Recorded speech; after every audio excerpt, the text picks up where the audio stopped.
Okay, let's start the class.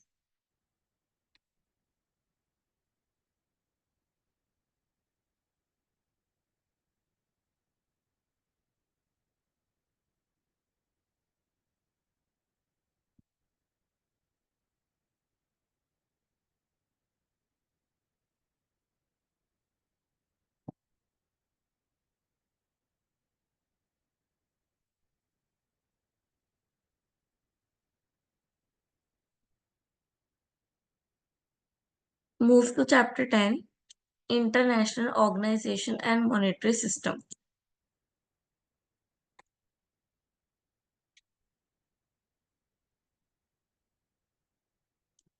सबसे पहले आएगा Brayton would system. Brayton would system क्या था? Brayton would system of monetary management established the rule for commercial and financial relationship among the United States, Canada, Western European countries, Australia, and Japan.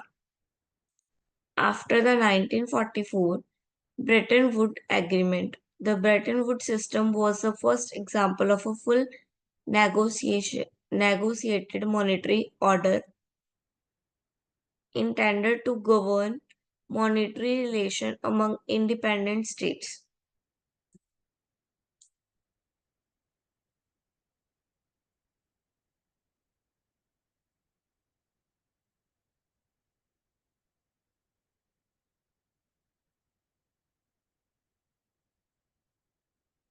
ठीक है, Brayton would system में क्या था?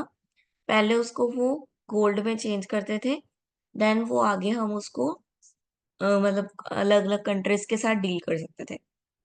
ठीक है, direct हम डॉलर के साथ डील नहीं कर सकते थे। दोनों कंट्रियों को पहले गोल्ड में चेंज करवाना पड़ता था अपने अमाउंट को, देन डील किस में होती थी? गोल्ड में डील होती थी फिर।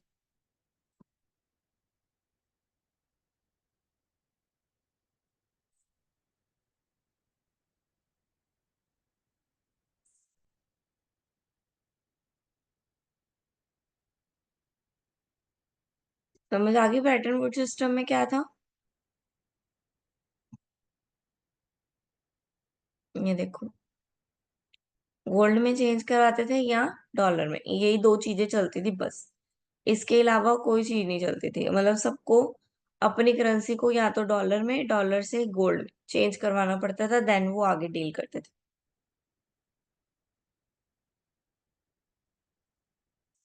देन एक्सचेंज रेट क्या होता है?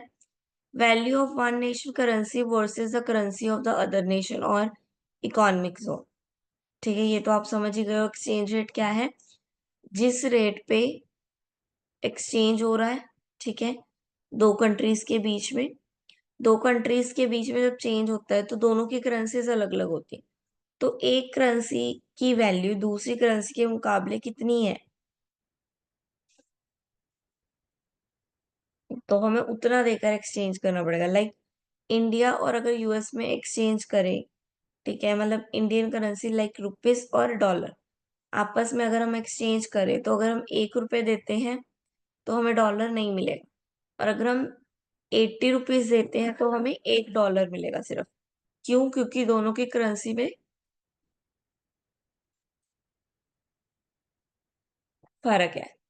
ठीक है, एक करेंसी और दूसरी करेंसीज के बीच में जो चेंज होता है उसको हम बोलेंगे एक्सचेंज रेट।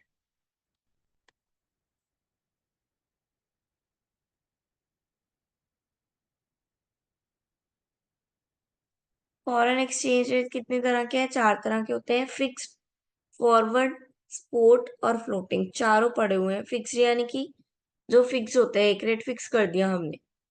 ठीक है, लाइक इंडियन और डॉलर दोनों ने बोल दिया कि 50 रुपीज इज फिक्स्ड, चाहे पैसे बढ़े चाहे पैसे कम हो, 50 रुपीज पर ही एक्सचेंज होएगा। $1 आपका 50 रुपीज पर ही एक्सचेंज होएगा, चाहे डॉलर की वैल्यू बढ़े चाहे डॉलर की वैल्यू कम हो। ठीक है, देन फ्लोटिंग, फ्लोटिंग यानी कि फ्रीली है, मूव होता रहता है। ठीक है, अगर 70 जाएगा तो 70 पे करेंगे, 80 जाएगा तो 80 पे करेंगे, 10 आ जाएगा तो 10 पे करेंगे, जितना भी वो मूव होएगा उसके अकॉर्डिंग ही हम चलते रहेंगे, फ्लोट करते रहेंगे फ्रीली। ठीक है। देन स्पोर्ट यानी कि ऑन द स्पॉट जो प्राइस चल रहा है, लाइक गोल्ड। जैसे गोल्ड का पहले प्राइस कम होता था, ठीक है, अब प्राइस 86 के अराउंड आ गया, तो अब 86 है तो 86 पे खरीद लिया लोगों ने, ठीक है। देन फिर अगर 1 लाख हो गया तो 1 लाख पे खरीद लिया। जितना चल रहा है उतने पे करेंसी एक्सचेंज होगी, उतने पे ही एक्सचेंज करना पड़ेगा। फॉरवर्ड कॉन्ट्रैक्ट फ्यूचर कॉन्ट्रैक्ट की तरह होते हैं। फॉरवर्ड कॉन्ट्रैक्ट यानी कि आज आपने बोल दिया कि हम, आज आपने कॉन्ट्रैक्ट कर लिया कि 58 पे हम जो है डील डन करते हैं, ठीक है। नेक्स्ट आने वाले टाइम में वो कॉन्ट्रैक्ट, वो जो है रेट बढ़ गए, 56 से 86 हो गए, बट आपने फॉरवर्ड कॉन्ट्रैक्ट लिया हुआ है तो आपको वो 56 ही पड़ेगा, ठीक है। आपने जितना पहले डिसाइड कर लिया फ्यूचर कॉन्ट्रैक्ट की तरह, तो आपको उसी रेट पे वो मिलेगा, आपको उसके लिए एक्स्ट्रा पेमेंट नहीं करनी पड़ेगी।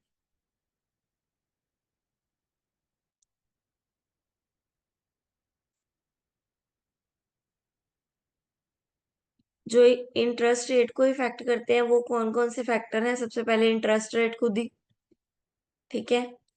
जो एक्सचेंज रेट्स को इफेक्ट डालते हैं वो कौन कौन है? Interest rate. इंटरेस्ट रेट अगर बढ़ता है तो अमाउंट भी बढ़ जाती है, इंटरेस्ट रेट कम होता है तो अमाउंट भी कम हो जाती है। तो इंटरेस्ट रेट जो है वो इफेक्ट डालता है एक्सचेंज रेट पे। मनी की सप्लाई, मनी की सप्लाई जितनी होगी, अगर हमारे पास रुपीज की सप्लाई ज्यादा होगी, ठीक है, तो डॉलर की वैल्यू अपने आप ही कम हो जाएगी। देन फाइनेंशियल स्टेबिलिटी, अगर स्टेबिलिटी आ जाए सब में, ठीक है, इकोनॉमी में स्टेबिलिटी आ जाए फाइनेंशियली, तो एक्सचेंज रेट जो है वो भी स्टेबल हो जाएगा, उस पे इफेक्ट भी कम पड़ेगा, ठीक है। अभी कुछ लोग बहुत पुअर हैं, कुछ लोग बहुत अमीर हैं, तो अभी स्टेबिलिटी नहीं है। देन इंटरनेशनल मॉनेटरी फंड्स क्या है? Establish by an international treaty in 1945 to help promote the health of the world economy. Headquarter in Washington, ठीक है, वॉशिंगटन में इनका हेडक्वार्टर है। Govern by almost global member of 184 countries.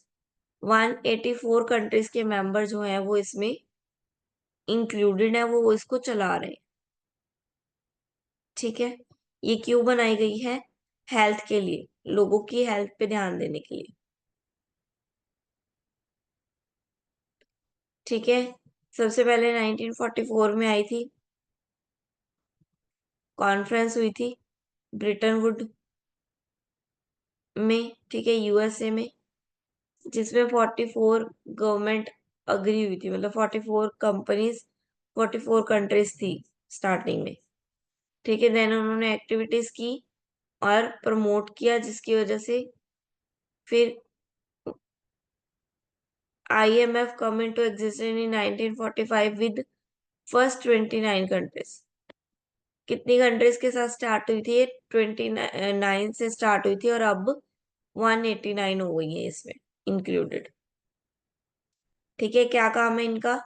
Promote करना monetary system को, monetary problem जो है उसको कंसल्टेंट देना, उसके लिए हेल्थ पे ध्यान देना, high level of employment provide करना, ठीक है, एक्सचेंज एग्रीमेंट को स्टेबल करना, मेंटेन करना, ठीक है, मल्टीलेटरल सिस्टम ऑफ पेमेंट्स उस पे ध्यान देना, कॉन्फिडेंस बढ़ाना मेंबर का, सेफ गार्ड बनना उनके लिए, ठीक है, उनको बताना कि उनके पैसे जो है वो खराब नहीं होंगे।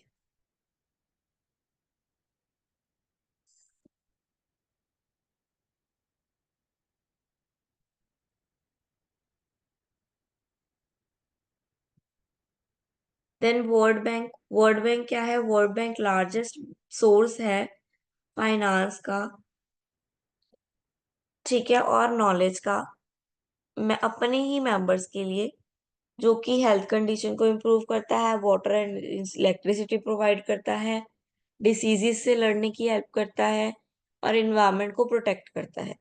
ठीक है, वर्ल्ड बैंक के ये सारे काम है। वर्ल्ड बैंक सभी कंट्रीज को, मतलब जो इनके साथ एड है, सभी कंट्री को फाइनेंशियल हेल्प प्रोवाइड करता है।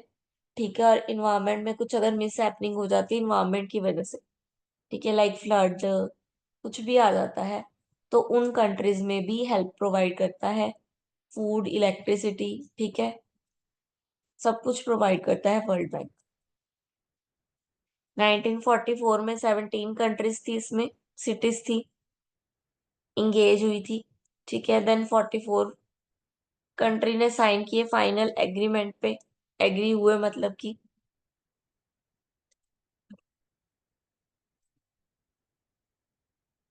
राइट नाउ इसमें 184 कंट्रीज है। ठीक है, उसमें 189 है और इसमें 184 है।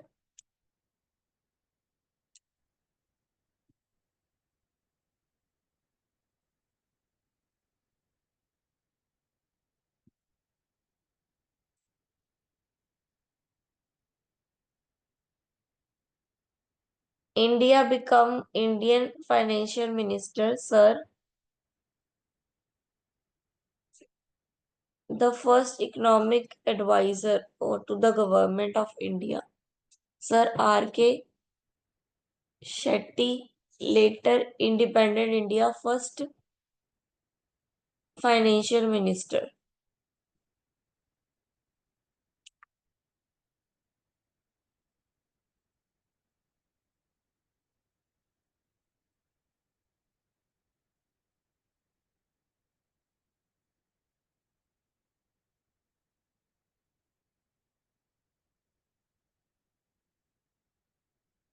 ठीक है, इंडिया भी वर्ल्ड बैंक का पार्ट है। और भी तीन नाम है इसके, IFC, IC, SID, MIGA। ठीक है, यानी कि अकेला एक इंस्टीट्यूट नहीं वर्ल्ड बैंक बनाता। वर्ल्ड बैंक बनाने में 5 इंस्टीट्यूट का योगदान है, यानी कि 5 इंस्टीट्यूट मिलके बना रहे। First IMF, then our IBRD, then IFC, then ICSID, then MIGA. ये पांचों मिलके क्या बना रहे हैं, वर्ल्ड बैंक का ग्रुप बना रहे हैं। ठीक है।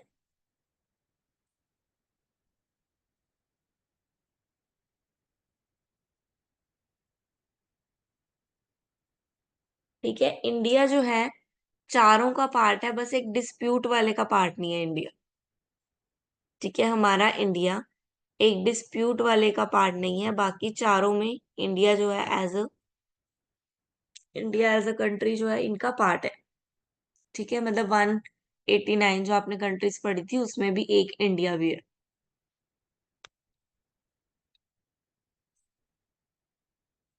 एक्टिविटीज कौन कौन सी करते हैं, ये फंड जनरेट करते हैं। ठीक है, जहां पे फंड्स की जरूरत है, जिनको फंड्स की जरूरत है, तो वर्ल्ड बैंक उनको लोन प्रोवाइड करता है, लोन देता है। ठीक है, लोन देता है अलग अलग कंट्रीज को डेवलपिंग के लिए, डेवलपमेंट के लिए। ग्रांट्स भी देता है कुछ। ठीक है, कुछ इनोवेशन करनी है किसी को, किसी कंट्री को, ठीक है, इनोवेशन को इनकरेज करने के लिए, लोकल शेयर होल्डर्स को बढ़ावा देने के लिए, तो ग्रांट्स भी देता है कुछ।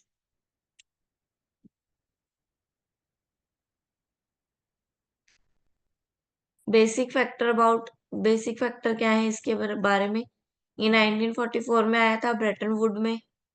ठीक है, हेडक्वार्टर इसका वॉशिंगटन में है, प्रेसिडेंट इसके पोल हैं, मेंबर इसके 184 हैं, और आर्टिफिशियल्स यानी कि इसकी जो साथी कंपनीज है वो ये 4 कंपनी है।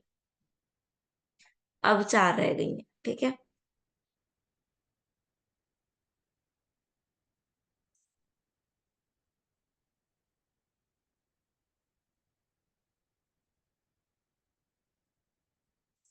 चैप्टर 10 कंप्लीट हो गया।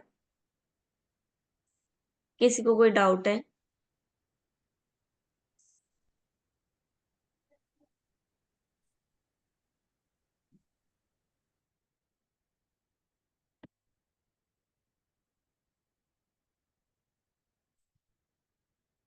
ओके, देन चैप्टर 11 हम कल करेंगे।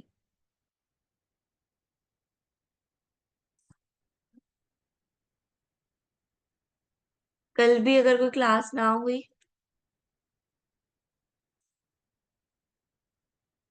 Wait a minute,